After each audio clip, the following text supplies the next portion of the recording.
إن الحمد لله نحمده ونستعينه ونستغفره ونعوذ بالله من شرور أنفسنا ومن سيئات أعمالنا من يهده الله فلا مضل له ومن يضلله فلا هادي له وأشهد أن لا إله إلا الله وحده لا شريك له وأشهد أن محمدا عبده ورسوله أما بعد فإن خير الحديث كتاب الله وخير الهدي هدي محمد صلى الله عليه وآله وسلم وشر الأمور محدثاتها وكل محدثة بدعة وكل بدعة ضلالة وكل ضلالة في النار.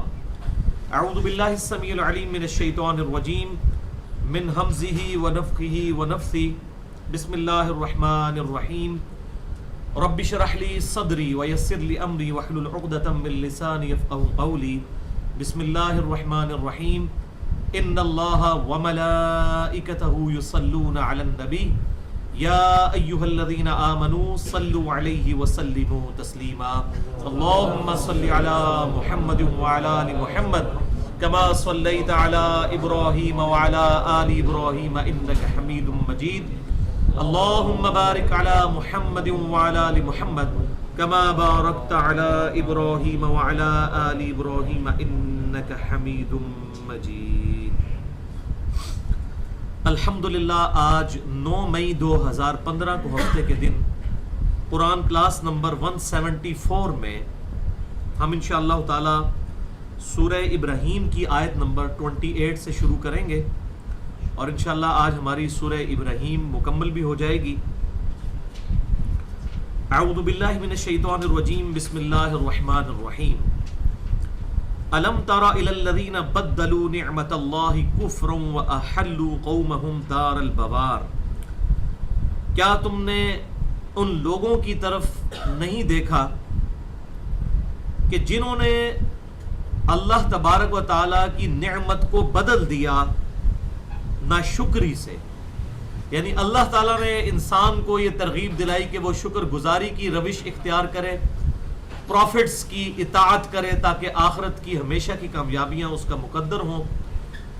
لیکن ایسے لوگ، اب یہ پرٹیکولرلی مشرکین عرب اس سے مراد ہیں، اور ظاہر ہے کہ تعویل عام کے اعتبار سے قیامت تک جتنے بھی لوگ حق سے اناد کریں گے وہ سب کے سب اسی کیٹیگری میں فال کریں گے کہ ایسے لوگ بھی دنیا میں موجود ہیں جو اللہ تعالیٰ کی نعمت کو کفران نعمت کرتے ہوئے ناشکری سے بدل دیتے ہیں. وَأَحَلُّوا قَوْمَهُمْ دَارَ الْبَوَارِ، اور اپنی قوم کو ہلاکت کے گھر میں اتار دیتے ہیں. نہ صرف خود گمراہ ہوتے ہیں بلکہ اوروں کو بھی گمراہ کر دیتے ہیں. ظاہر ہے کہ جو کسی بھی قوم کے بڑے پیشوا یا لیڈرز ہوتے ہیں، چاہے وہ مذہبی لیڈر ہوں چاہے وہ سیاسی لیڈر ہوں، رعایا تو انہی کے پیچھے چل رہی ہوتی ہے. تو وہ خود تو ڈوبتے ہیں، ہم تو ڈوبے ہیں صنم تمہیں بھی لے ڈوبیں گے، وہ والا چکر ہے کہ وہ خود تو ڈوبتے ہی ہیں، اپنی قوم کو بھی ساتھ لے کر جو ہے وہ دوزخ کی گڑھائی تک پہنچ جاتے ہیں. لیکن ہم پچھلی دفعہ بھی سن چکے کہ یہ اس طرح کی ان کی گمراہی، لوگوں کو گمراہی کی طرف چلانا اور ان کو لیڈ کرنا، وہ جو بھولے بھالے لوگ ہیں ان کی نجات کا سبب نہیں بنے گا. یہ کوئی لیم ایکسکیوز اللہ کے حضور نہیں ہوگا کہ کوئی شخص کہے کہ یا اللہ مجھے کیا پتا تھا، میں تو ان بزرگوں کے پیچھے تھا. تو یہ اللہ کے حضور ایسا لیم ایکسکیوز ایکسیپٹیبل نہیں ہے. اس حوالے سے میں نے پچھلی دفعہ ڈیٹیل سے گفتگو کی تھی کہ بھائی قبر میں سیدنا ابو بکر صدیق رضی اللہ تعالیٰ عنہ سے بھی وہی سوال ہونے ہیں جو مجھ سے اور آپ سے ہونے ہیں. تو اللہ تعالیٰ نے ایٹ لیسٹ اتنا لوگوں کو ضرور کر دیا ہے کہ وہ ان سوالوں کی جوابوں کی تیاری کر لیں. یعنی اتنی عقل اللہ تعالیٰ نے ہر انسان کو اتنا انٹلیکٹ دیا ہے کہ انسان حق اور باطل میں تمیز کر سکتا ہے. جس کی عقل ہی کام نہ کرے تو اس سے تو کوئی پرسش ہی نہیں. بخاری اور مسلم کی متفق علیہ حدیث ہے کہ 3 قسم کے لوگ ہیں جن پر شریعت کی گرفت نہیں ہے. ان میں سے پہلا وہ شخص ہے جو کہ پاگل ہے، جس کی عقل کوئی نہیں ہے، اس کا ذہنی توازن بگڑ چکا ہے، تو اس کی تو کوئی بھی اللہ تعالیٰ قیامت الدین پرسش نہیں فرمائے گا. دوسرا سویا ہوا شخص، اور تیسرا نابالغ. تو سویا ہوا شخص بھی ظاہر ہے اس حالت میں، نیند کی حالت میں اس سے اگر کوئی ایسی غلطی ہو جائے تو اس پہ کوئی گرفت نہیں ہے. اور چھوٹا بچہ ہے اس پہ بھی کوئی گرفت نہیں ہے. اس کے علاوہ سب کے سب لوگ جو ہیں وہ اللہ کے حضور اکاؤنٹیبل ہیں. اللہ تعالیٰ نے اپنے پیغمبر بھیجے، کتابیں بھیجی. اس قرآن کا مقدمہ بھی تو اسی بات کے اوپر قائم ہے کہ آخرت کی ہمیشہ کی کامیابی ان لوگوں کے لیے ہے جو پیغمبروں کی اور ان پر نازل شدہ وحی کی اطاعت کریں گے، اور جو پیغمبروں کی نافرمانی کریں گے چاہے وہ دنیا میں کتنے بڑے سٹیٹس پہ فائز کیوں نہ ہو جائیں، اللہ کے حضور وہ زیرو ہے۔ اصل کامیابی تو آخرت کی کامیابی ہے۔ لہذا اس حوالے سے یہ جو پچھلے دنوں ایک کنٹروورشل چیز آئی، میں چاہ رہا ہوں اس پہ میں تھوڑی سی گفتگو اس حوالے سے کر دوں۔ ہمارے جو وزیر اطلاع ہیں، اطلاعات اور نشریات، پرویز رشید صاحب، انہوں نے کسی آڈیٹوریم میں کوئی یونیورسٹیز کے لوگ بیٹھے ہوئے تھے، ان کے سامنے بیٹھ کر انہوں نے وہاں پر جو گفتگو کی اور تقریر کرتے ہوئے انہوں نے کہا یہ جو جتنے یہ مذہبی جماعتیں ہیں یہ سب کے سب جاہل ہیں، ٹھیک ہے، اور اصل علم تو یہ یونیورسٹیز کا علم ہے۔ اب ہم بھی خود یونیورسٹی سے پڑھے ہوئے ہیں، اپنی یونیورسٹیز میں ٹاپرز میں شامل ہیں، وہ اپنی جگہ الحمدللہ تعلیم اپنی جگہ، لیکن واللہ اللہ کے حضور جسے اللہ کی شناخت نہیں ہے نا، چاہے وہ دنیا میں پی ایچ ڈی بھی ہو، اللہ کے حضور وہ جاہل مطلق ہے۔ اور اکثریت ہمارے جو لیڈرز کی، وہ چاہے کسی بھی کیٹیگری میں ہو، چاہے وہ سیاسی لیڈر ہوں، مذہبی لیڈر ہوں یا فوجی لیڈر ہوں، اکثریت ان کی یہی کچھ ہے کہ دین کے معاملے میں زیرو ہیں۔ آپ ذرا ان کی نماز سن لیں تو آپ کو بتا دیں گے، ویسے اسلام کے ٹھیکیدار سارے بنے ہوئے ہیں۔ تو اس قسم کی گفتگو کرنا، اور پھر انہوں نے وہاں پہ مذاق اڑاتے ہوئے بات کی کہ مدرسوں میں لوگوں کو کتابیں پڑھنے کے لیے دی جاتی ہیں کہ موت کا منظر، مرنے کے بعد کیا ہوگا، اور اس کے بعد انہوں نے کہکا لگایا اور کافی دیر تک خود بھی ہنستے رہے اور ان کے آڈینس بھی ہنستے رہے۔ میرے نزدیک تو یہ اسلام کا مذاق اڑانا ہے، اور اس کے بعد کوئی شخص اس قابل نہیں رہتا کہ وہ اسلام کے اندر رہ جائے۔ اس کے بعد توبہ واجب ہے، اور کلمہ پڑھ کر اپنے اس گناہ سے اعلانیہ توبہ میڈیا میں کی جائے، صرف کونے میں بیٹھ کے توبہ نہیں ریکارڈ ہوگی ایسے شخص کی جس نے اسلام کا مذاق اڑایا، بلکہ وہ میڈیا میں آ کے اعلانیہ اپنی توبہ ریکارڈ کروائے گا۔ جس طرح جنید جمشید پر الزام جو لگایا گیا، ہمارے نزدیک تو اس لیول کا بھی نہیں تھا، لیکن پھر بھی ان کی شریف النفسی ہے کہ انہوں نے الفاظ کے چناؤ میں جو ان سے احتیاط نہ ہوئی تو انہوں نے اعلانیہ اپنی توبہ ریکارڈ کروائی۔ تو پرویز رشید صاحب کو بھی یہ کرنا چاہیے، اور ہم اس ویڈیو کی وساطت سے بھی پرائم منسٹر آف پاکستان محمد نواز شریف صاحب سے بھی یہ ریکویسٹ کریں گے کہ وہ ان کو سمجھائیں، اور ایسے لوگ جو کہ اس پبلک کے اس منصب پر فائز ہیں کہ وہ پبلکلی اس بات کے اوپر گفتگو کرتے ہیں، اور وہ اطلاعات کے وزیر ہیں، کوئی عام وزیر نہیں ہے، اور ان سے اس طرح کی بات نکلنا، اور اس طرح ہم بھی مولویوں کے بہت خلاف ہیں، مدرسوں کے ہم بھی خلاف ہیں۔ ہم بھی کہتے ہیں زیادہ تر مدرسوں میں ایسی دینی تعلیم دی جاتی ہے جو کہ دینی تعلیم اسلام کے مخالف ہے، اسلام کی وہ جو ہے وہ اسلام کی ریکوائرمنٹ ایسی دینی تعلیم نہیں ہے، فرقہ واریت پر مبنی۔ فرقہ واریت کے ہم بھی خلاف بولتے ہیں، لیکن ہم قرآن کے اور سنت کا مذاق تو نہیں اڑا سکتے۔ اگر وہ یہ بات کرتے وہاں پر بیلنس کرتے کہ نہیں اچھے لوگ بھی موجود ہیں، برے لوگ بھی موجود ہیں، تعلیم اچھی ہے، وہ پڑھانے کے انداز میں فرق ہے، پھر تو بات ٹھیک تھی۔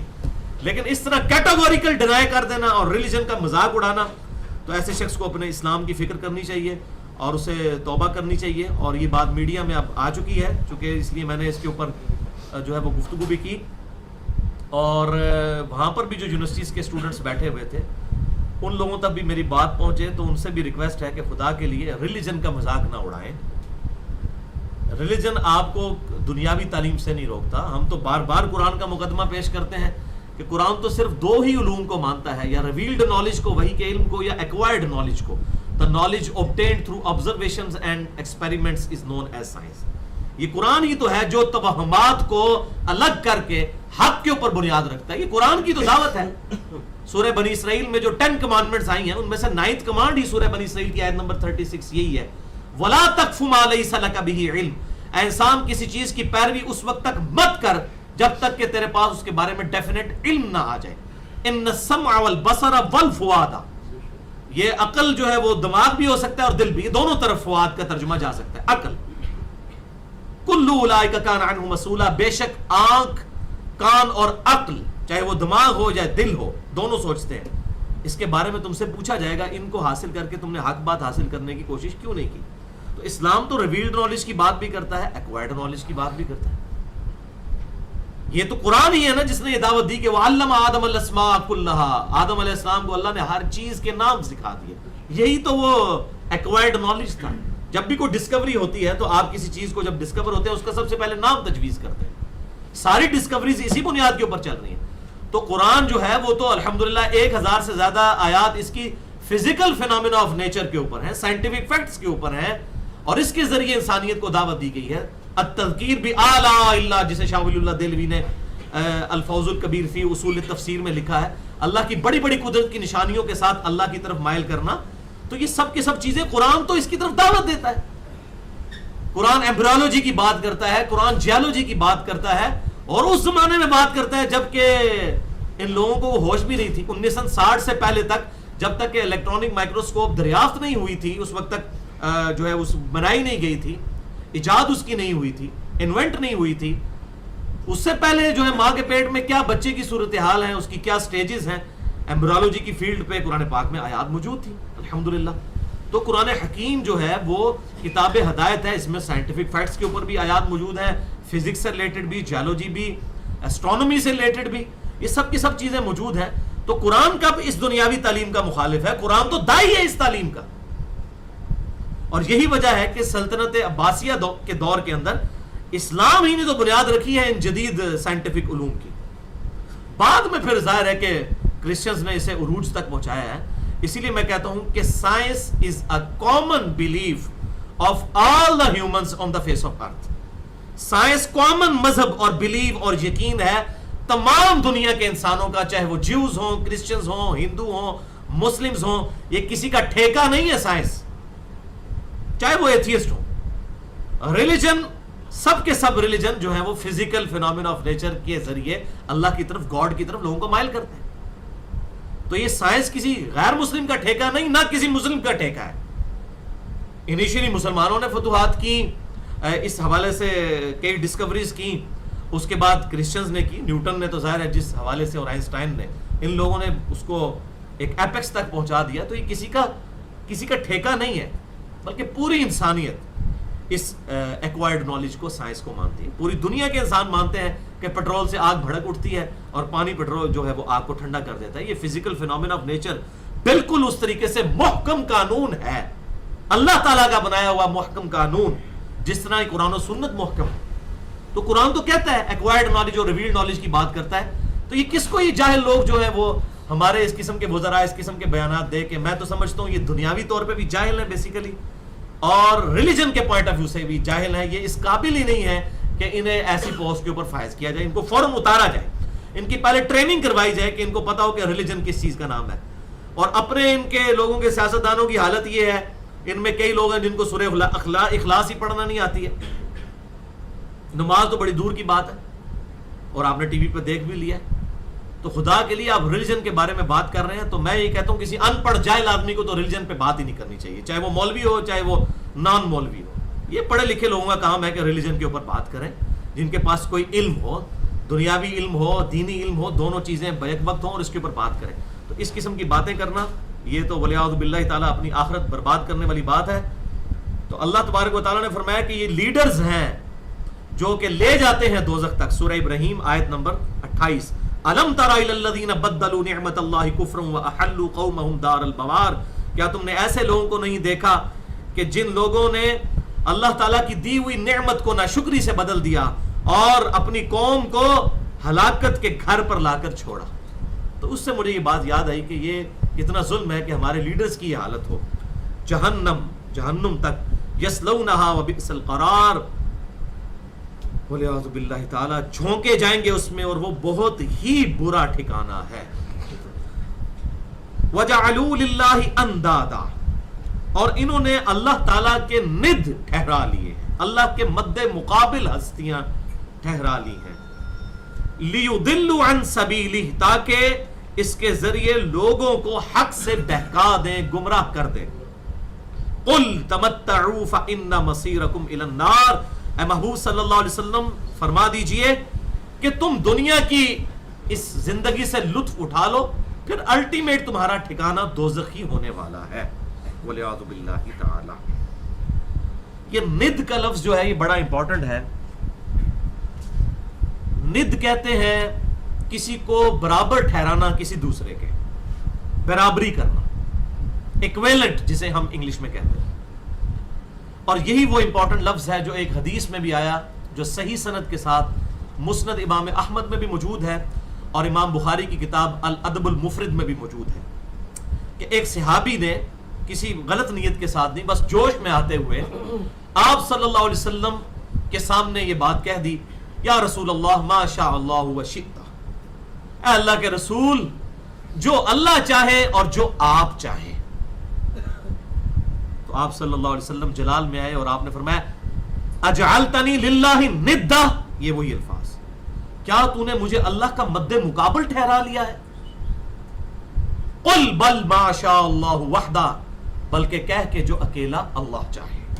یعنی جو تکوینی امور ہیں، جو ڈیسٹنی سے ریلیٹڈ ہیں، تقدیر سے ریلیٹڈ ہیں، وہ اللہ تعالیٰ کی خاص مرضی ہے، تو اس میں مجھے تم اللہ تعالیٰ کے ساتھ شریک مت ٹھہراؤ۔ کتنی احتیاط ہے، کتنی احتیاط۔ اس قسم کی اور احادیث بھی موجود ہیں، ٹاپک نہیں میں ورنہ ضرور بیان کرتا۔ بہرحال یہ بڑی احتیاط کا مقام ہے، لیکن اس کے اگینسٹ وہ چیز بھی ہے کہ صحابہ کرام علیہم رضوان کو جب کوئی مسئلہ پتہ نہیں ہوتا تھا تو وہ کہتے تھے واللہ ورسولہ اعلم، اللہ اور اس کا رسول بہتر جانتے ہیں۔ تو بالکل ٹھیک ہے کہ دین جو ہے وہ اللہ نے اپنے پیغمبر کو سکھایا اور پیغمبر نے آگے سکھایا، تو دین کا جب بھی کوئی مسئلہ آئے گا ہم یہی کہیں گے کہ اللہ اور اس کا رسول بہتر جانتے ہیں۔ لیکن جب تکوینی امور، ڈیسٹنی کی، تقدیر کی، اس طرح کی باتیں ہوں گی پھر ہم کہیں گے جو اللہ چاہے۔ تو یہ وہی چیز ہے۔ آپ صلی اللہ علیہ وسلم نے فرمایا کہ تم کہو کہ جو اکیلا اللہ چاہے، اور آپ صلی اللہ علیہ وسلم نے ان کو اتنا سخت ڈانٹا کہ تم نے مجھے اللہ کے مقابلے پر کھڑا کر دیا، حالانکہ اس صحابی کی کوئی نیت نہیں تھی مقابلے پر کھڑا کر۔ کو آج کا کوئی مولوی ہوتا نا جو اس قسم کی شرکی عقائد کو پروف کر رہے ہوتے ہیں، وہ کہتا ہے یا رسول اللہ میں تو اللہ کا بندہ ہی سمجھ کے کیا ہے نا، میں نے اللہ کے اذن سے ہی مانا ہے، میں نے وہ عطائی مانا ہے، میں نے آپ کو بذات نہیں مانا اور غیر مستقل بذات مانا ہے۔ یہ اتنی عجیب و غریب قسم کی ٹرمنالوجیز علم الکلام سے وہ بیان کرتا ہے، لیکن صحابہ کرام کو یہ اس قسم کی دو نمبریاں نہیں آتی تھی، ان کو پتا تھا ریلیجن بالکل واضح ہے، انہوں نے آگے سے کوئی لیم ایکسکیوز پیش نہیں کیا۔ تو ہم بھی اب یہ لوگوں کو کہتے ہیں کہ آپ لوگوں نے بسوں کے اوپر لکھا ہوتا ہے جناب اللہ نبی وارث، واٹ نانسنس دس، اللہ نبی وارث کیسے آپ لکھ سکتے ہیں؟ یہ ساری زمین کا وارث تو اللہ ہی ہے۔ تو یہ آپ صلی اللہ علیہ وسلم کی دراصل گستاخی کرتے ہیں۔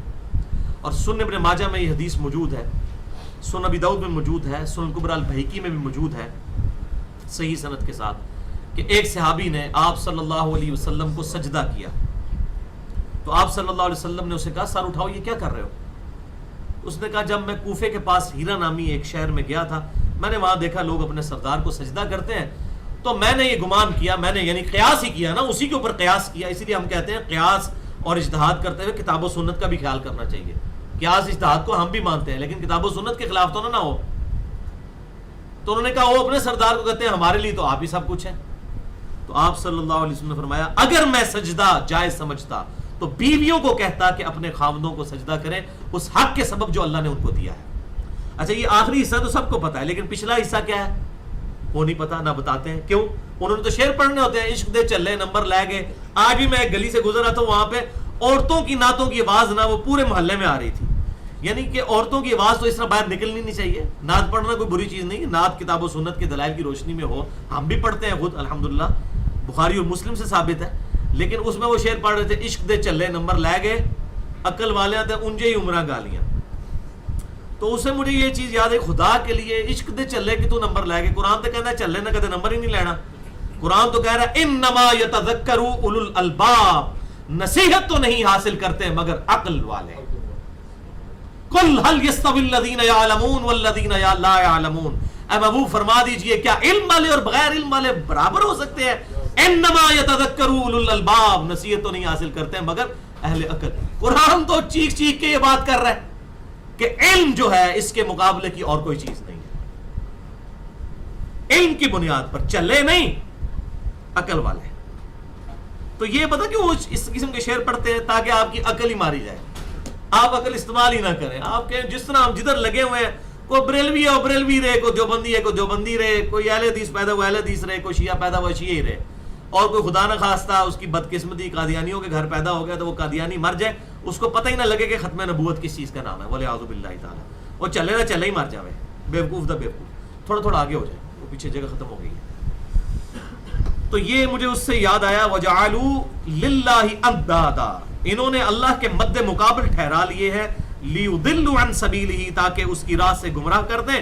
قل تمتعوا فإن مصیرکم الی النار، اے محبوب صلی اللہ علیہ وسلم ان سے فرمائیے کہ تم جو برتنے کا سامان ہے زمین پر یہ استعمال کر لو، پھر الٹیمیٹلی تمہارا ٹھکانہ والعیاذ باللہ تعالی دوزخ ہونے والا ہے.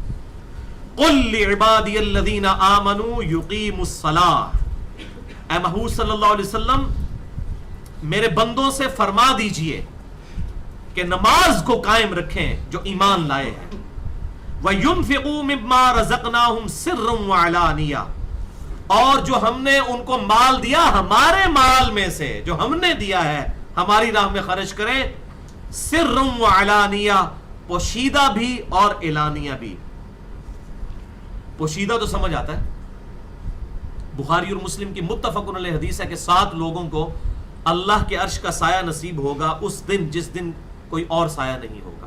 ان میں سے ایک شخص وہ ہے کہ جس نے دائیں ہاتھ سے صدقہ کیا اور بائیں کو خبر نہ ہوئی. یہ پریفریبل ہے کہ آپ چھپا کر صدقہ اور خیرات کریں اللہ کی راہ میں، لیکن بسا اوقات اعلانیہ بھی کرنا پڑتا ہے. یعنی پبلکلی جب اناؤنسمنٹ ہوتی ہے تو پھر اعلانیہ ہی کرنا پڑے گا. جیسے صحیح مسلم میں وہ حدیث ہے جو میں نے بدعت والے لیکچر میں مسئلہ نمبر 75B میں بتائی ہے، بدعت سے متعلق 5 اشکالات کا تحقیقی جائزہ. کہ وہ صحیح مسلم میں حدیث ہے کہ کچھ غریب صحابہ آپ صلی اللہ علیہ وسلم کی خدمت میں حاضر ہوئے، پاؤں میں جوتیاں بھی نہیں تھی، کپڑے بھی پھٹے پرانے. آپ اتنے رنجیدہ ہوئے کہ اسی وقت آپ صلی اللہ علیہ وسلم نے نماز پڑھانے کے بعد وہاں پر ایک خطبہ دیا جس میں آپ نے اللہ کی راہ میں خرچ کرنے کے بارے میں ترغیب دلائی اور کہا کہ صدقہ کرو، خواہ ایک کھجور ہی کرو تو ایک کھجور کے ذریعے اپنے اور دوزخ کے درمیان آڑ قائم کر لو، اللہ کی راہ میں خرچو. بڑی ترغیب ہے. ذرا جیب ڈھیلی ہوگی تو پتہ چلے گا نا کون دودھ پینے والا مجنون اور کون قربانی کرنے والا ہے. مال ہی تو ہے نا جو اللہ سے زور کر دیتا ہے.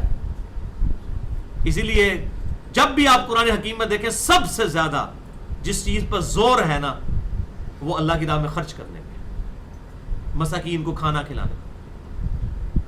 تو آپ صلی اللہ علیہ وسلم نے اپیل کی تو ایک انصاری صحابی گھر گئے، انہوں نے جتنا سامان تھا لپیٹا ایک بوری میں ڈالا، اور صحابہ کہتے ہیں ہم دیکھ رہے تھے کہ وہ بوری اتنی وزنی تھی کہ اسے اٹھائی بھی نہیں جا رہی تھی، وہ گھسیٹتا ہوا لے کے آیا مسجد کے صحن میں لا کے سب کے سامنے رکھا. اب جب اس نے یہ کام کیا تو اب باقی لوگوں کو بھی شرمندگی ہوئی کہ یار اس بندے نے اتنی قربانی کی ہے، فوراً ریسپانس کیا ہے. تو لوگ اپنے اپنے گھروں کو گئے اور لا کے انہوں نے سامان اکٹھا کرنا شروع کیا. اس ایک بندے کی اعلانیہ، یہ مجھے اعلانیہ سے یاد ہے، اعلانیہ اس کام کی وجہ سے ترغیب ہوئی اور مسجد میں ڈھیر لگ گیا. آپ صلی اللہ علیہ وسلم اتنے خوش ہوئے کہ آپ کے دندان مبارک جو ہیں وہ ظاہر ہو گئے. پھر آپ نے فرمایا کہ جس نے اسلام میں اچھا طریقہ جاری کیا سنتن حسنتن، اور جس نے اس پر عمل کیا تو جتنے لوگ اس پر عمل کریں گے اس کا ثواب بھی ان کو ملے گا اور ان کے ثواب میں بھی کمی نہیں آئے گی. اور جس نے اسلام میں برے طریقے کو جاری کیا سنتن سیئتن، یہ بدعتن حسنتن اور بدعتن سیئتن نہیں ہے، سنتن حسنتن ہے، یہ سنتن حسنتن.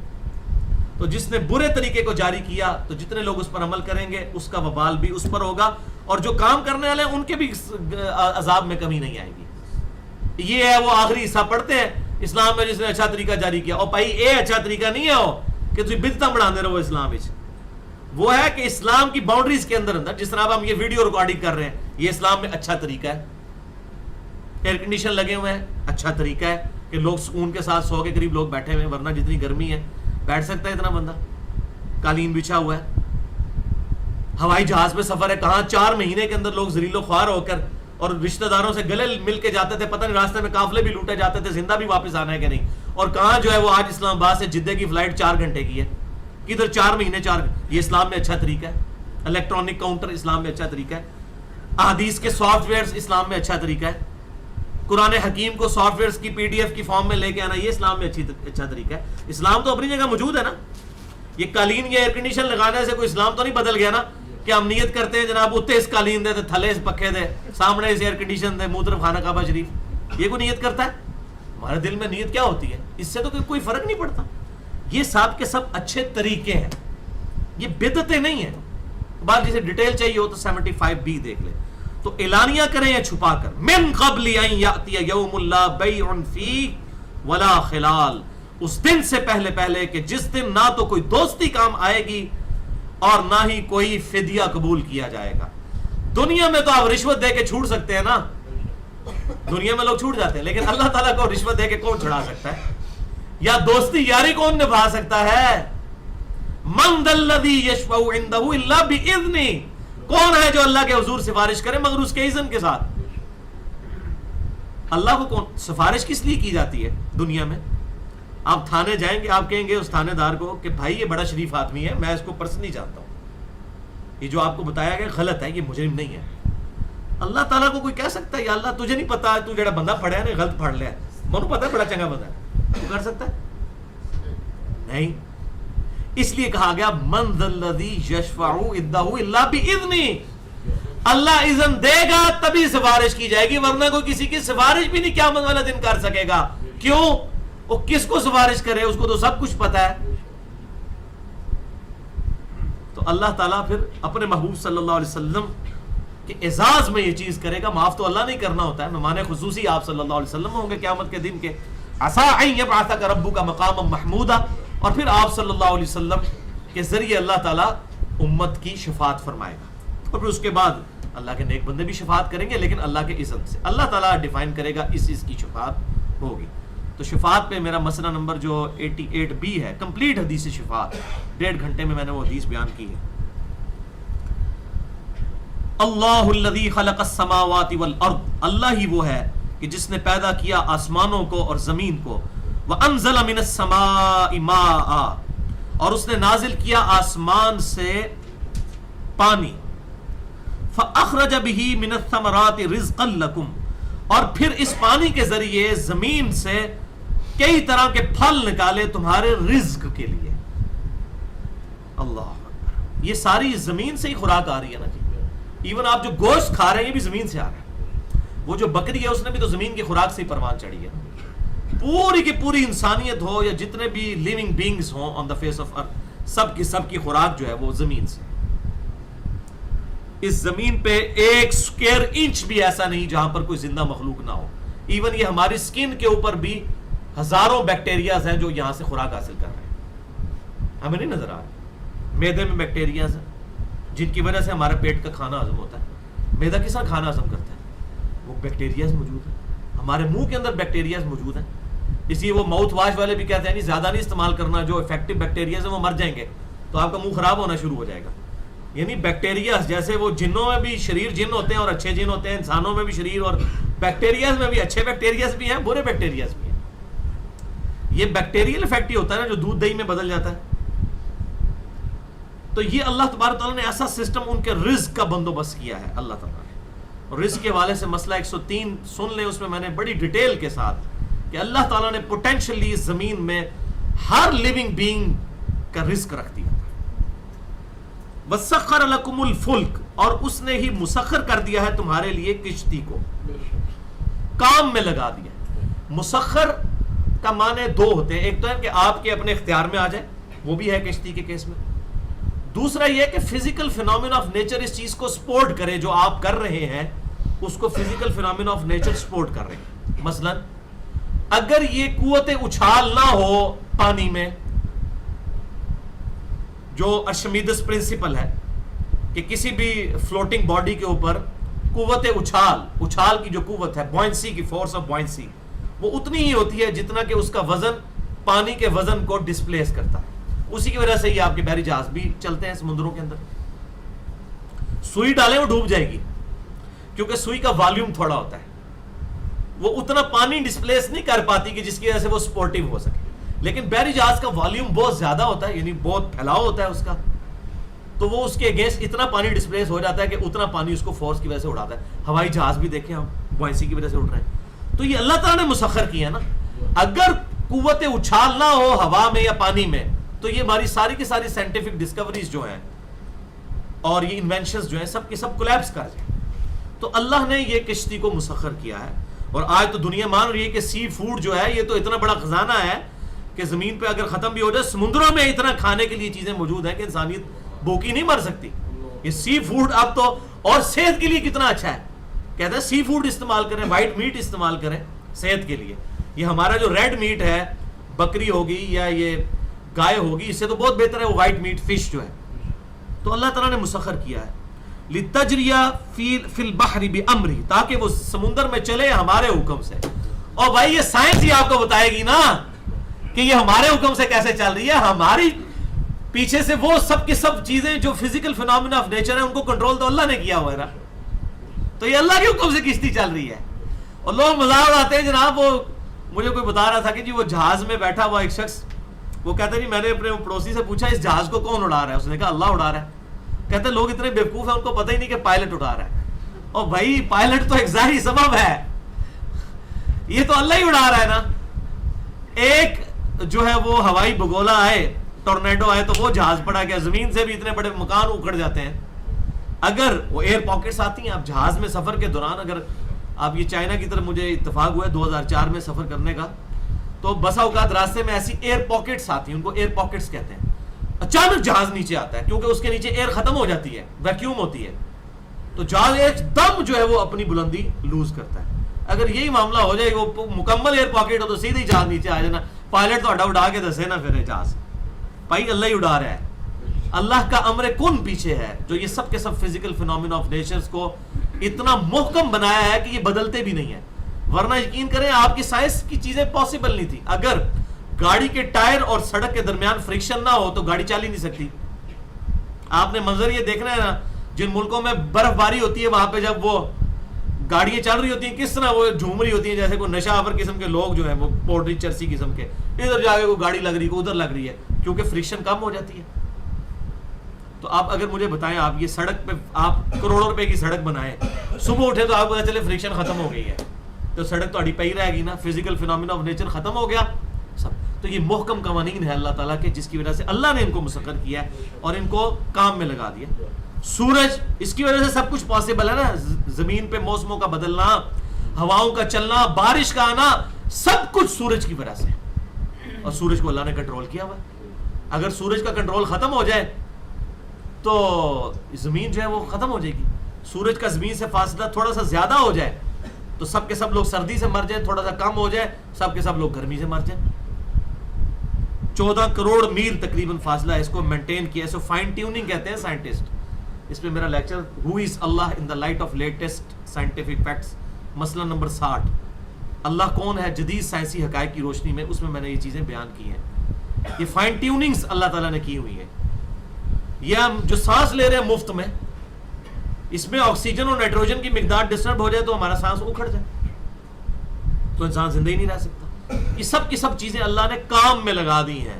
سورج کو انسانیت کی خدمت میں معمور کیا, بادلوں کو انسانیت کی خدمت میں معمور کیا, بارش کو انسانیت کی خدمت میں معمور کیا, اس زمین کو انسانیت کی خدمت میں معمور کیا. زمین جو ہے فصل اگاتی ہے. ان ساری چیزوں کو اللہ تعالیٰ کیوں گنوا رہا ہے؟ اس لیے کہ ان سب چیزوں کو دیکھو کتنی فرما بردار اور تابع فرمان ہے.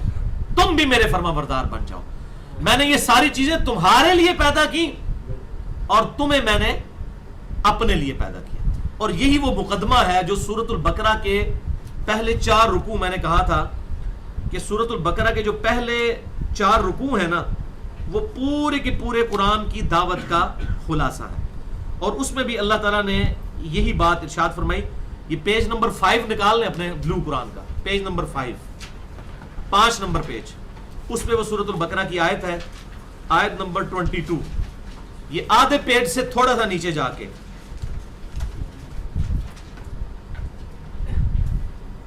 الذی جعل لکم الارض فراشا, مل گئی.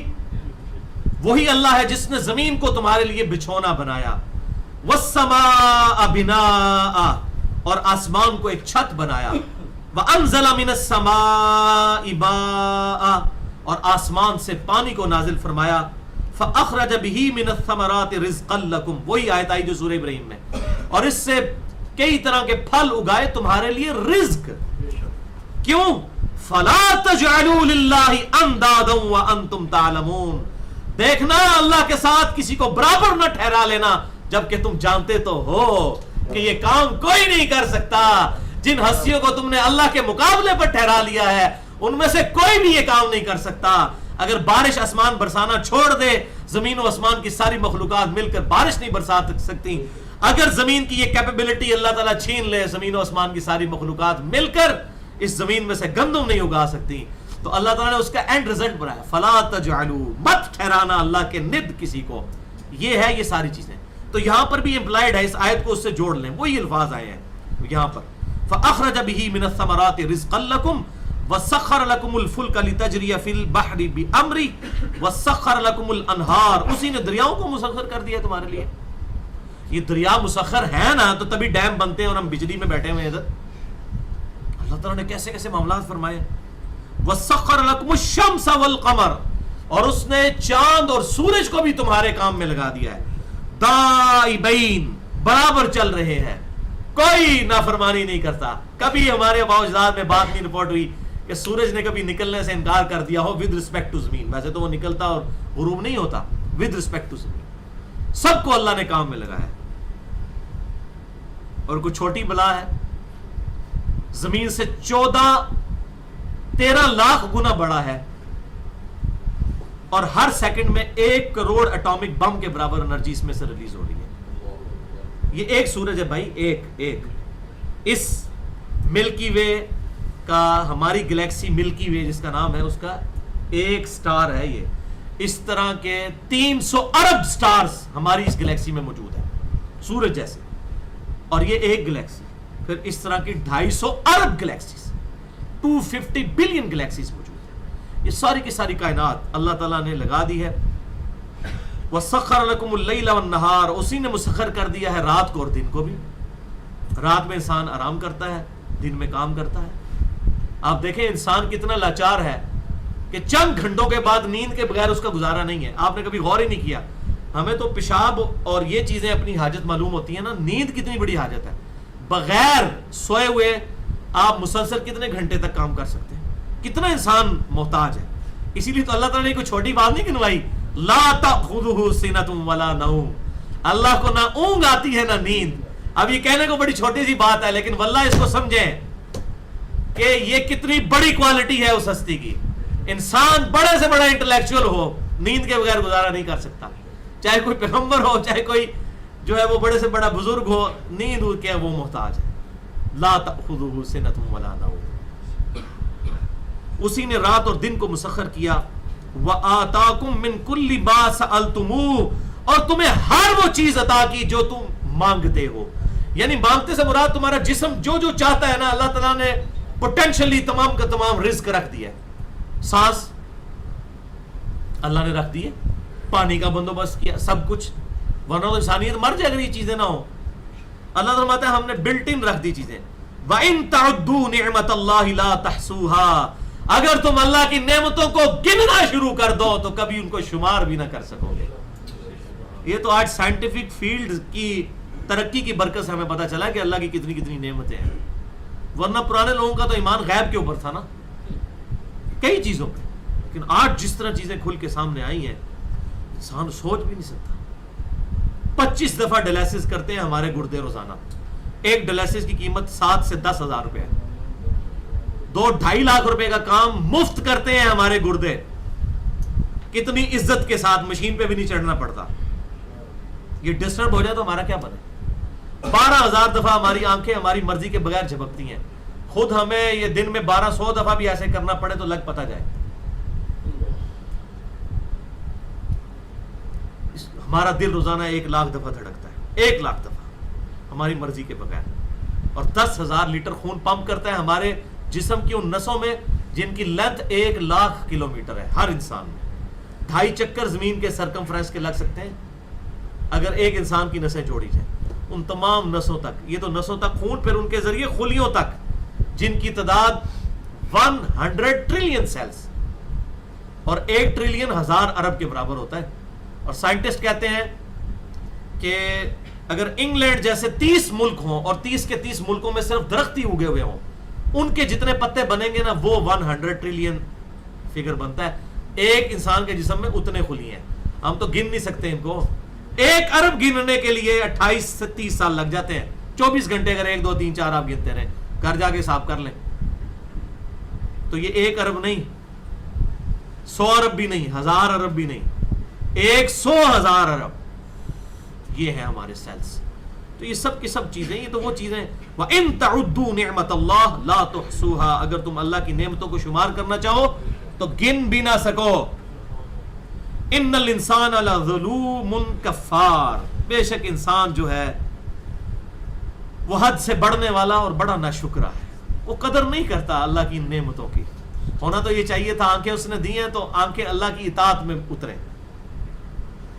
اطاعت میں ہی اٹھے، زبان اطاعت میں ہی بولے، دل اسی کی طرف جھکے، جسم اسی کا فرما بردار ہو. لیکن ایسا نہیں ہوتا. انسان بڑا، یہ اللہ تعالیٰ نے اپنا سمجھ لیں ایک ایکسپرٹ ڈیسیژن سنا دیا کہ انسان بڑا بے حد ناشکرا اور حد سے بڑھنے والا ہے. اب بھائیو سیدنا ابراہیم علیہ السلام کا ذکر خیر یہاں سے شروع ہوگا، کیونکہ اس سورت کا نام بھی سورہ ابراہیم ہے. آپ دیکھیں قرآن پاک میں کتنا ٹیسٹ بدلتا ہے، ایک چھوٹی سی سورت میں کتنے ٹاپکس آ چکے ہیں. یہ قرآن کا ٹیسٹ ہے. قرآن پاک میں اکثر لوگ کہتے ہیں یار یہ کتاب اس طرح کو نہیں، ونس اپان اے ٹائم اور ایک چیپٹر لادا ہو، ایک ابراہیم کے اوپر، ایک موزس کے اوپر ہو، ایک جیزس کے اوپر ہو چیپٹر، اس طرح نہیں ہوں گے. قرآن میں جو ہے وہ ایک ٹیسٹ ہے، اس کا سٹائل خطبے والا سٹائل ہے، اور خطبے میں کبھی بھی خطیب جو ہے وہ آڈینس کو بور نہیں ہونے دیتا. ابھی یہ اتنی باتیں ہوئی، اچانک جو ہے رخ بدل دیا اس طرف کہ آؤ اب ہم تمہیں ایک ایسے بندے کا تعارف کرواتے ہیں کہ جس نے یہ ساری نعمتیں دے کر ٹرو رسپانس دیا اپنے رب کو، اور وہ تھا ابراہیم علیہ السلام. وَإِذْ قَالَ إِبْرَاهِيمُ رَبِّ اجْعَلْ هَذَا الْبَلَدَ آمِنًا وَاجْنُبْنِي وَبَنِيَّ أَن نَّعْبُدَ الْأَصْنَامَ. اور یاد کرو جب ابراہیم علیہ السلام یہ دعا کر رہے تھے، اے رب میرے اس شہر مکہ کو امن کا شہر بنا دے، وَاجْنُبْنِي وَبَنِيَّ أَن نَّعْبُدَ الْأَصْنَامَ، اور مجھے اور میری اولاد کو بچا لے اس بات سے کہ وہ بتوں کی پرستش شروع کر دیں. اس بات سے بچا لیں. یعنی آپ دیکھیں کہ ایک شفیق جو باپ ہے وہ اپنے بیٹوں کے حق میں کیا دعا کر رہا ہے کہ اللہ ان کی کوئی اچھی نوکریاں لگ جائیں، کوئی زیادہ کمائیاں کرنا شروع کر دیں، وہ بھی جائے سب کچھ، لیکن سب سے امپورٹنٹ چیز ہے یہ شرک سے بچ جائے. نبی اپنی اولاد کے لیے دعا کر رہا ہے. شرک is the most sensitive issue in the sight of Allah. ظاہر ہے اسی نبی کی اولاد میں سے آگے مشرک بھی پیدا ہوئے ہیں. یہ تو نہیں کہ ابراہیم کی اولاد سارے مواحد ہیں.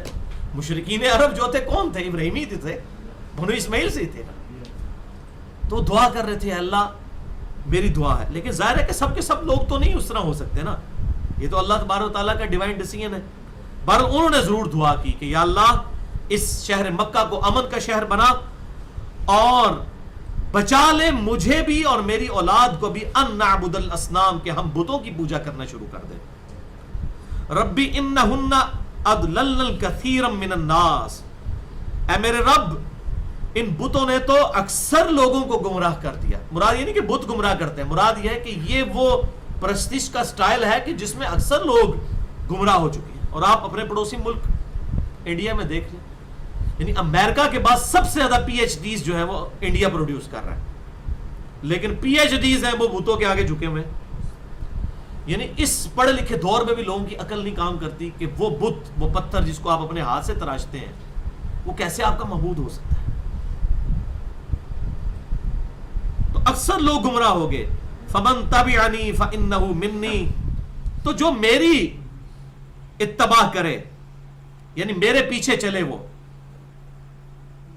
تو وہ مجھ سے ہے. ومن عصانی، اور جو میری نافرمانی کرے، فانک غفور الرحیم، تو بے شک تو معاف فرمانے والا ہے، رحم فرمانے والا ہے. انہوں نے کہا یا اللہ جو میری پیروی کریں گے تو ان کو تو میں اون کرتا ہوں کہ وہ میری اولاد ہے، وہ میرے ہیں، وہ واقعی ابراہیمی ہے، وہ ملت ابراہیم پر ہے. لیکن جو نافرمان ہو گیا ہے اللہ، پھر تو معاف فرمانے والا ہے. یہ وہی دعا ہے، اسی سے ملتی جلتی دعا آپ کو سورۃ المائدہ کے آخری رکوع میں ملے گی کہ عیسیٰ ابن مریم کو جب اللہ تعالیٰ کھڑا کریں گے اور پوچھیں گے کیا تو نے کہا تھا کہ تجھے اور تیری ماں کو معبود بنایا جائے، تو کہیں گے یا اللہ مجھے کب شایع تھا میں ایسی بات کرتا.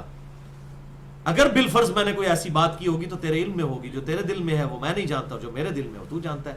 اب یہ تیرے بندے ہیں، چاہے انہیں تو معاف کر دے چاہے انہیں پکڑ لے. تو اللہ تعالیٰ فرمائے گا آج وہ دن ہے صرف سچوں کو سچا عقیدہ ہی فائدہ دے گا. وہ اللہ تعالیٰ بہت اسٹرکٹ ہے. ان اللہ لا یغفر ان یشرک بہ، بے شک اللہ اس گناہ کو کبھی معاف نہیں کرے گا کہ کسی نے اللہ کے ساتھ شرک کیا ہوا. وَيَغْفِرُ مَا دُونَ ذَلِكَ لِمَن يَشَاءُ، اس کے علاوہ جتنے گناہ ہیں جس کے لیے چاہے گا معاف کر دے گا. وہ بھی اوپن لائسنس نہیں ہے لیکن امید ہے کہ معاف ہو جائیں گے. شرک is the most sensitive issue in the sight of Allah. Allah کے حضور سب سے زیادہ حساس معاملہ ہے شرک کا. اس پہ میرا مسئلہ نمبر 3 ریکارڈ ہے. دعا صرف اللہ ہی سے. ربنا انی اسکنت من ذریتی بواد غیر ذی زرع عند بیتک المحرم.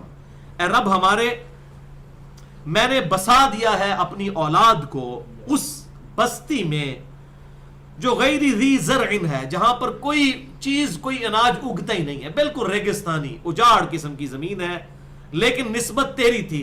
عند بیتک المحرم، تیرے پاکیزہ گھر کے پاس، مکے کے پاس، خانہ کعبہ بیت اللہ شریف. اس سے یہ بات پتہ چلی کہ بیت اللہ شریف پہلے بھی موجود تھا. ظاہر ہے کہ وہ سب سے پہلا گھر قرآن پاک میں ہے کہ پہلا گھر جو لوگوں کی عبادت، اللہ کی عبادت کے لیے اللہ نے لوگوں کے لیے بنایا وہ بیت اللہ ہے جو مکے میں ہے. تو پھر وقت کے ساتھ اس کے اثار غائب ہو گئے تھے. ابراہیم علیہ السلام نے دوبارہ ان بنیادوں کو اٹھایا تھا، تو اس کے پاس انہوں نے بسایا اور کہا کہ میں نے یعنی دنیاوی معیشت نہیں دیکھی، میں نے تیرے گھر کی نسبت دیکھی ہے.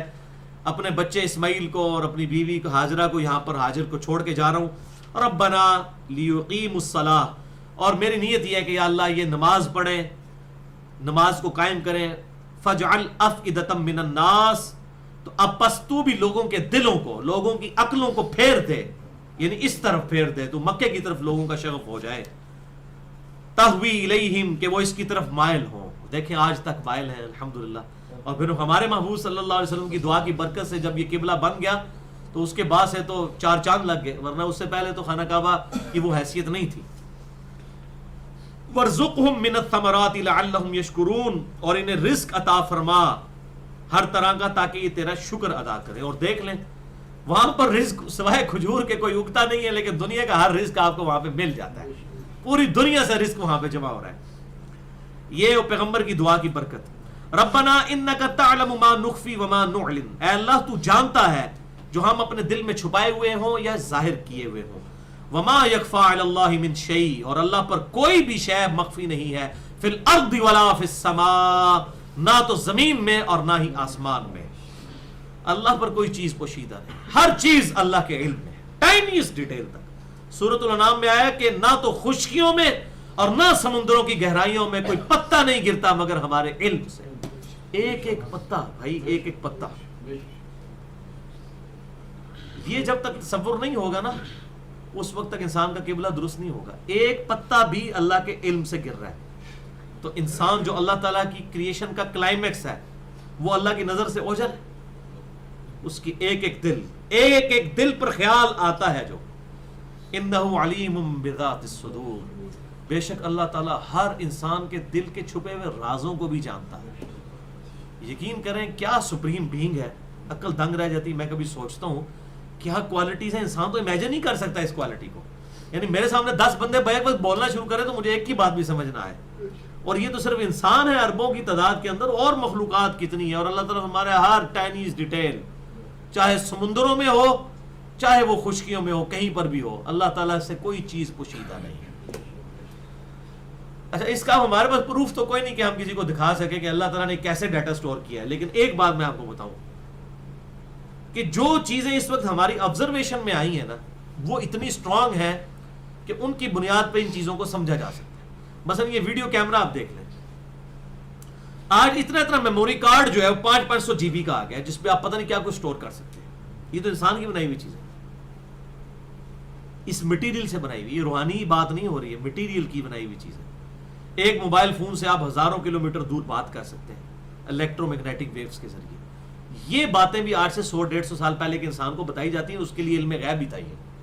وہ کبھی نہ آپ کسی 200 سال پرانا کوئی انسان اگر زندہ ہو جائے اور ہم اس کو بتائیں کہ انسانوں نے ایک ایسا جہاز بنا لیا ہے کہ جو 550 مسافروں کو لے کر 10,000 کلومیٹر تک بغیر ریفیولنگ کے ہوا میں اڑتا ہے، وہ کہے گا خدا کا نام نہیں، یہ کیسے ہو سکتا ہے؟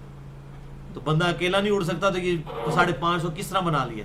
لیکن آج ہی ہمارے بچے کو بھی یہ بات پتہ ہے کیونکہ ہم اس کے عادی ہو چکے ہیں. اور میرا ایک جملہ یاد رکھیے گا، کائنات میں جتنی بھی چیزیں ہو رہی ہیں نا یہ معجزے ہی ہیں، ہم عادی ہو چکے ہیں. انڈے میں سے چوزے کا نکلنا اللہ کی قسم اتنا بڑا معجزہ ہے کہ کسی مردے کو زندہ ہونے والے معجزے کی ضرورت نہیں ہے. وہ تو مردہ وہی کھڑا ہو جائے گا نا, وہ تو پھر بھی کوئی عقل میں آتی ہے, لیکن انڈے میں سے چوزے کا بن جانا سمجھ سے نہیں آتا, کیونکہ انڈے کے اندر تو لیسدار مادہ ہے, کوئی اندر چھوٹا سا چوزا تو نہیں جو باہر آ گیا ہے. لیکن یہ روزانہ اربوں خربوں انڈوں میں سے چوزوں کا نکلنا, چاہے وہ چوزے چاہے وہ اس کے ہوں, مرغیوں کے ہوں, کبوتروں کے ہوں, چیلوں کے ہوں, ایون مچھر ہوں, مچھر بھی انڈوں میں سے نکلتے ہیں, مکھیاں ہوں. یہ اتنا بڑا ڈیٹا ہے کہ اس کی سٹوریج تو چھوڑ دیں, اس ڈیٹے کو مینٹین کرنا یہ اتنی بڑی مشکل چیز ہے کہ بغیر کسی ایکسٹرنل انوالومنٹ کے امپاسبل ہے, کہ جس نے کنٹرول کیا ہوا ہو ہر چیز کو, امپاسبل ہے اس کے بغیر. تو یہ ہمیں کنٹرولنگ تو نظر آ رہی ہے نا. کبھی نہیں ہوا کہ آم کے درخت کے اوپر جو ہے وہ انار لگ جائے, ایک جگہ ہی لگے ہوں گے, ایک ہی پانی ہوگا, اس پہ آم لگ رہا ہوگا, اور پورا وہ صحیح آم کا جو ٹیسٹ بنے گا, اس کی جو شکل بنے گی, پتے بنے گے. یہ نہیں ہوگا کہ آم کے پتے اس دفعہ کسی اور شکل کے ہوں, دوسری ایک ایک پتے کو کسی نے کنٹرول کیا ہوا ہے, یقیناً کیا ہوا ہے. تو یہ کنٹرولنگ تو ہمیں نظر آ رہی ہے, لہٰذا اس پر بھی آپ ایمان رکھ لیں کہ اللہ تعالیٰ نے ہر انسان کا ڈیٹا بھی اپنے پاس رکھا ہوا ہے. تو یہ ایک چھوٹی سی چیز ہے, اس کا تصور دلانے کے لیے میں نے اس لیے بات کی. اب ابراہیم علیہ السلام کی آگے دعا آ رہی ہے, الحمدللہ الذی وہب لی علی الکبر اسماعیل و اسحاق. تمام تعریفیں اس اللہ کے لیے ہیں جس نے بڑھاپے میں مجھے اسماعیل اور اسحاق عطا کیے. ان ربی لسمیع الدعاء, بے شک میرا رب دعاؤں کو سننے والا ہے. رب اجعلنی مقیم الصلاۃ ومن ذریتی ربنا وتقبل دعاء. یہ وہ مشہور دعا ہے حضرت ابراہیم علیہ السلام کی, جو ہم تشہد میں بھی پڑھتے ہیں. بخاری اور مسلم کی متفق علیہ حدیث ہے کہ جب درود شریف تشہد میں پڑھ چکو, اس کے بعد جو چاہو اپنے رب سے مانگو. تو آپ کوئی بھی مسنون دعا مانگ سکتے ہیں عربی کے اندر, مسنون نہ بھی ہو لیکن عربی میں ہو تو مانگیں. اور بغیر عربی کے جو دعائیں ہیں دوسری زبانوں میں, وہ نماز کے بعد, کیونکہ عربی جو ہے یا قبلہ رخ کھڑے ہونا یہ مسلمانوں کی یونٹی کا سمبل ہے. تو نماز کے اندر چاہے کوئی چائنیز ہے, چاہے کوئی پاکستانی ہے, انڈین ہے, امریکن ہے, سب کے سب عربک میں ہی دعا کرے تاکہ مسلمانوں کی یونٹی قائم رہے. تو یہ دعا بھی مانگے, رب اجعلنی مقیم الصلاۃ ومن ذریتی ربنا وتقبل دعاء. اے رب بنا دے مجھے, سب سے پہلے اپنے لیے دعا کی, نماز کا قائم کرنے والا, ومن ذریتی اور میری اولاد کو بھی, ربنا وتقبل دعاء. اے رب میری یہ دعا ضرور قبول کرنا. آپ دیکھیں کوئی دنیا داری کے لیے دعائیں نہیں ہو رہی ہیں, آخرت کی کامیابی کی دعائیں ہو رہی ہیں. بھل ملت ابراہیم حنیفہ, پیروی کرو ابراہیم علیہ السلام کی ملت کی جو سب سے ٹوٹ کر ایک اللہ کے ہو گئے تھے. ابراہیمی کیوں ہمیں کہا گیا ہے, آپ صلی اللہ علیہ وسلم کو کہا گیا آپ ابراہیمی دین پر ہیں. ابراہیم حنیفہ تھے, سب سے ٹوٹ کر ایک اللہ کے ہو جانے والے. ربنا اغفر لی ولوالدی, اے رب مجھے بھی بخش دے, میرے ماں باپ کو بھی بخش دے, وللمؤمنین اور مومنین کو, یوم یقوم الحساب, اس قیامت کے دن جو کہ حساب کا دن ہے, اس دن تمام کے لیے اس میں بخشش کی دعا سیدنا ابراہیم علیہ السلام نے کی. وَلَا تَحْسَبَنَّ اللَّهَ غَافِلًا عَمَّا يَعْمَلُ الظَّالِمُونَ, اور ہرگز یہ خیال مت کرنا کہ اللہ غافل ہے ان ظالموں کے اعمال سے. یہ وہی بات آ گئی, کسی کو خیال بھی نہ ہے کہ اللہ تعالیٰ کو کیا باریکیوں سے کیا لینا دینا. ایسے بھی فرقے گزرے ہیں جو کہتے ہیں اللہ تعالیٰ کو اجمالی تو موٹا موٹا پتہ ہے, باقی باریکی کا علم نہیں ہے اللہ کو. بولے اعوذ باللہ تعالیٰ. تو اللہ تعالیٰ ہمارے کبھی گمان بھی نہ کرنا کہ اللہ تعالیٰ ان کے اعمال سے غافل ہے جو یہ ظالم کر رہے ہیں. انما یؤخرکم لیوم تشخص فیہ الابصار, اللہ تو ان کو ڈھیل دے رہا ہے اس دن تک کے لیے, قیامت کے دن تک کے لیے, جب آنکھیں کھلی کی کھلی رہ جائیں گی. اوئے جیسے وہ سیدنا علی کا قول ہے کہ انسان سویا ہوا ہے, جب مرے گا تو جاگ اٹھے گا کہ اچھا یہ اصل زندگی ہے. جیسے خواب سے انسان اٹھتا ہے, خواب میں کوئی تکلیف دیکھتا ہے تو بڑا شکر ادا کرتا ہے, یا اللہ شکر ہے خواب ہی سی, لیکن ادھر نہیں کہہ سکتا یا اللہ شکر ہے, ادھر سے تو واپس آ ہی نہیں سکتا کوئی. تو بڑا خطرناک معاملہ ہے. یہ والا پنکھا بھی اچھا چل گیا, ٹھیک ہے, سائڈ والے پنکھے چلا دیجیے گا. تو اللہ تعالیٰ ہمارے آنکھیں کھلی کی کھلی رہ جائیں گی. مہطعین, بھاگ رہے ہوں گے مجرم, مقنعی رؤوسہم, اور اپنے سروں کو اٹھائے ہوئے ہوں گے, جیسے کوئی بالکل پاگل ہو جاتا ہے نا کہ کیا ہو گیا ہے, پوری گیم الٹ جاتی ہے نا, تو اس طرح وہ بھاگ رہے ہوں گے. اس کو آخری نمبر میں ڈالتے ہیں, آخری نمبروں میں چلائیے. مقنعی رؤوسہم لا یرتد الیہم طرفہم, اپنے سر اٹھائے ہوئے ہوں گے, اور وہ اپنی پلکیں بھی نہیں جھپکیں گے، ایسی ان کے اوپر دہشت طاری ہوگی، سر اٹھا کر بھاگ رہے ہوں گے۔ وَأَفْئِدَتُهُمْ هَوَا، اور ان کے دہشت کے مارے دل اڑ چکے ہوئے ہوں گے، عقلیں کام نہیں کر رہی ہوں گی، ان کی دل ہوا ہو جائیں گے، اڑ جائیں گے۔ بولے اعوذ باللہ۔ وَأَنذِرِ النَّاسَ يَوْمَ يَأْتِيهِمُ الْعَذَابُ، اور اے محبوب صلی اللہ علیہ وسلم لوگوں کو ڈرائیے اس دن سے کہ جب وہ عذاب دیکھیں گے، فَيَقُولُ الَّذِينَ ظَلَمُوا، تو جو لوگ ظالم ہیں وہ بول اٹھیں گے، رَبَّنَا اخرنا الی اجل قریب، اے رب ہمارے ہمیں تھوڑی سی مہلت تو دے دے۔ لیکن اب قیامت کے دن ایک تو انڈیویجول قیامت بھی ہو سکتی ہے، انڈیویجول قیامت یہ ہے کہ کس شخص کی موت کا وقت قریب آ جائے، وہ تو انڈیویجول قیامت ہے، بخاری اور مسلم کی حدیث کا مفہوم ہے کہ جو مر گیا اس کی قیامت قائم ہوگی، اور ایک وہ بڑی قیامت کا دن کہ اللہ مجھے مہلت دے دے۔ نجب دعوتک ونتبع الرسل، کہ میں تیری دعوت پر لبیک کہوں اور تیرے رسول کی پیروی کروں، رسولوں کی۔ اولم تکونوا اقسمتم من قبل ما لکم من زوال، اللہ اکبر۔ اے کافرو، اے منکرو، کیا تم دنیا میں قسمیں نہیں اٹھایا کرتے تھے کہ تمہاری یہ شان و شوکت ہمیشہ رہے گی اور اسے کبھی زوال نہیں آئے گا؟ وَسَكَنْتُمْ فِي مَسَاكِنِ الَّذِينَ ظَلَمُوا، اور تم تو خود آباد تھے ان گھروں میں جو کہ ظالموں کے گھر تھے، انفسہم، جنہوں نے اپنی جانوں پر ظلم کیا تھا۔ یعنی مشرکین عرب کے حوالے سے طویل خاص میں یہ بات ہے کہ وہ تو خود انہی بستیوں میں رہ رہے تھے کہ ان کے آباء و اجداد، ہم بھی سوچ سکتے ہیں کہ ہمارے آباء و اجداد بھی انہی گھروں میں رہ کے مر گئے، تو کیا اس سے عبرت نہ آئی کہ ہر شخص کو مرنا ہے، اللہ کے حضور پیش ہونا ہے؟ اور وہ بستیاں بھی جو تباہ شدہ تھیں، جن پر اللہ کے عذاب آئے، اور انہی بستیوں پر تم بھی بعد میں آباد ہوئے۔ وَتَبَيَّنَ لَكُمْ كَيْفَ فَعَلْنَا بِهِمْ، اور کیا تم پر یہ بات نہیں کھل چکی تھی کہ ہم نے ان کے ساتھ کیا کیا؟ وَضَرَبْنَا لَكُمُ الْأَمْثَالَ، ہم نے مثالیں بھی کھول کھول کر تمہارے لیے بیان کر دی تھی، پیغمبر اپنا بھیج دیا تھا، کتاب بھیج دی تھی، اب بھی کوئی گنجائش رہ گئی تھی کہ حق سے اناد کرتے۔ وَقَدْ مَكَرُوا مَكْرَهُمْ، اور انہوں نے اپنی طرف سے بڑا مکر کیا۔ وَعِنْدَ اللَّهِ مَكْرُهُمْ، اور اللہ کے پاس، اللہ کے قبضے میں ہے سارے ان کے مکر۔ اللہ تعالیٰ تو ہر مکر کو کنٹرول کرنے والا نہیں، کون اللہ تعالیٰ کے ساتھ تو کوئی مکر نہیں کر سکتا۔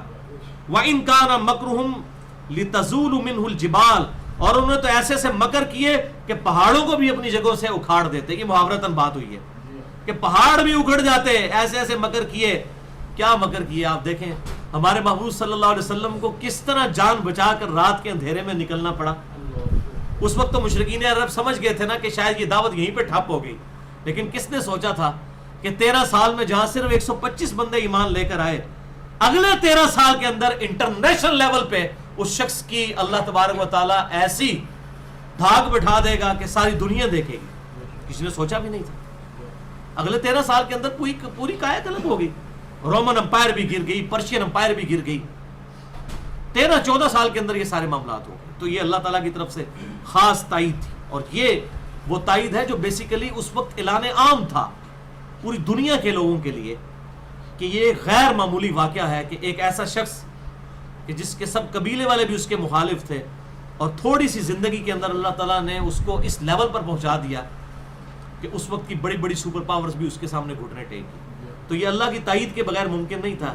یہ انسانی تاریخ کا سب سے حیران کن واقعہ ہے۔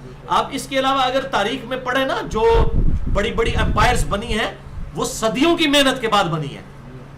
اگر آپ کو انگریز نظر آتے ہیں کہ ان کے دور حکومت میں سورج غروب نہیں ہوتا تھا، تو ایک دن میں تو حکومت نہیں بنی ہے، ان کی 300-400 سال لگے ہیں۔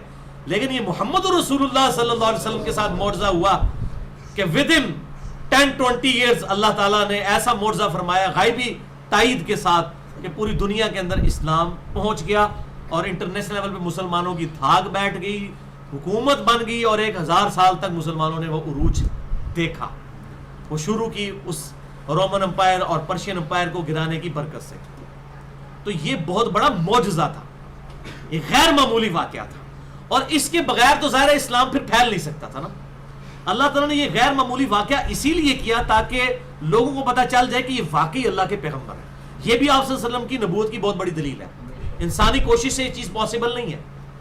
اور مجھے وہ یاد آ گئی جب آپ صلی اللہ علیہ وسلم، حدیث صحیح بخاری میں بھی اس کا ذکر ملتا ہے، آپ صلی اللہ علیہ وسلم جب وہ غزوہ خندق کے دوران ایک پتھر نہیں ٹوٹ رہا تھا تو آپ صلی اللہ علیہ وسلم نے اپنے مبارک ہاتھوں سے وہ توڑا تو 3 دفعہ اس میں سے روشنی نکلی، اور آپ نے کہا کہ اللہ تعالیٰ نے مجھے جو ہے وہ ایران بھی عطا کر دیا، اللہ نے مجھے روم بھی عطا کر دیا، اللہ تعالیٰ نے مجھے یمن بھی عطا کر دیا.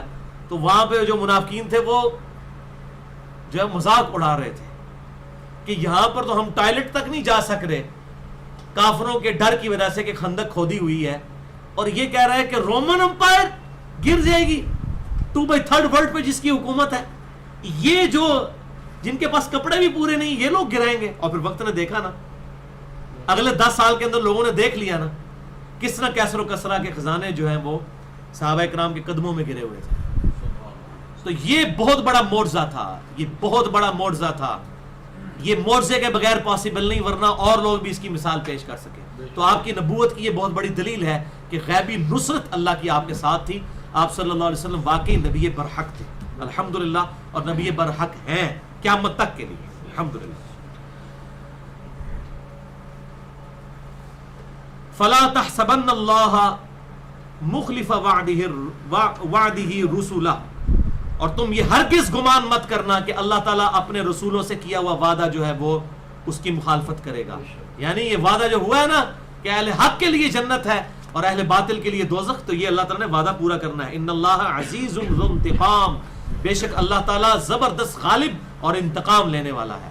دنیا میں نہ لیا تو آخرت میں تو ضرور ان سے انتقام لیا جائے گا مخالفین پیغمبر سے. یوم تبدل الارض غیر الارض، اب قیامت کا نقشہ کھینچا جا رہا ہے آخری 4 آیات میں. اس دن یہ زمین بدل دی جائے گی کسی اور زمین سے، یعنی زمین کی کوئی ایسی کیفیت ہو جائے گی، وہ ہے نا وَإِذَا الْأَرْضُ مُدَّتْ، جب زمین کو کھینچا جائے گا، وَدُكَّتِ الْأَرْضُ دَكًّا دَكًّا، اور زمین کو کوٹا جائے گا. اب اس کو اگر کوٹا جائے اور اس کو کھینچا جائے تو کیا ہوگا؟ نیچے کا سارا لاوا باہر آ جائے گا، کیا حالت ہوگی؟ تو اس کی تو حالت ہی بدل جائے گی. والسماوات، اور آسمان بھی بدل جائیں گے. ظاہر ہے آسمان بھی غضبناک ہوں گے اللہ تعالیٰ کے نافرمانوں کے اوپر. وبرزوا للہ الواحد القہار، اور سب کے سب لوگ اس اکیلے قہار غالب کے سامنے اکیلے اکیلے پیش ہو جائیں گے. اب دیکھیں اللہ نے اپنا نام قیامت کے دن کیا رکھا ہے؟ قہار. ادھر لوگ کہتے ہیں جو کچھ بھی ہے تیرے محبوب کی امت سے ہے، حرامی ہے، حرام خور ہے، سوری حرام خور ہے، ہم جو ہے وہ جھوٹے ہیں، بدماش ہیں اور بے نمازی ہیں، سب کچھ ہے، جو کچھ بھی آپ کے محبوب کی امت سے. یعنی اب اسی پہ ہمیں چھوڑ دو، ایسی تو بندے دا پتر کو نہیں پڑھنا. اور یہاں اللہ تعالیٰ نے اپنا نام کیا رکھا ہوا ہے؟ واحد القہار، قہار. قیامت کے دن کا اللہ کا نام کیا ہے؟ قہار. رحمان اور رحیم نہیں آیا یہاں پر، کتنا خطرناک. لمن الملک اليوم ایک اور جگہ آتا ہے سورہ المؤمن میں. آج کے دن کس کی بادشاہت ہے؟ للہ الواحد القہار، اکیلے اللہ کی جو قہار ہے. والعیاذ باللہ تعالی. اللہم اجرنا من النار، اللہم اجرنا من النار، اللہم اجرنا من النار. اللہم من احییتہ منا فاحیہ علی الاسلام، ومن توفیتہ منا فتوفہ علی الایمان. اللہم ثبتنا علی الایمان، اللہم ثبتنا علی الاسلام، اللہم ثبتنا علی القرآن. وَتَرَى الْمُجْرِمِينَ يَوْمَئِذٍ مُقَرَّنِينَ فِي الْأَصْفَادِ، اور اس دن تم دیکھو گے مجرموں کو کہ زنجیروں میں جکڑے ہوئے ہوں گے. سَرَابِيلُهُم مِّن قَطِرَانٍ، ان کا لباس جو ہے وہ گندک کا ہوگا، خارش والا لباس ان کو پہنایا جائے گا. وَتَغْشَى وُجُوهُمُ النَّارِ، اور ان کے چہروں کو آگ میں ڈالا جا رہا ہوگا، چہرے آگ میں تلے جا رہے ہوں گے. لِيَجْزِيَ اللَّهُ كُلَّ نَفْسٍ مَا كَسَبَتْ، اور یہ اس لیے قیامت کا دن ہوگا کہ تاکہ اللہ تعالیٰ ہر جان کو اس کا بدلہ دے دے جو دنیا میں اس نے کمایا، چاہے وہ اچھا کمایا تو اچھا بدلہ اور برا کمایا تو برا بدلہ.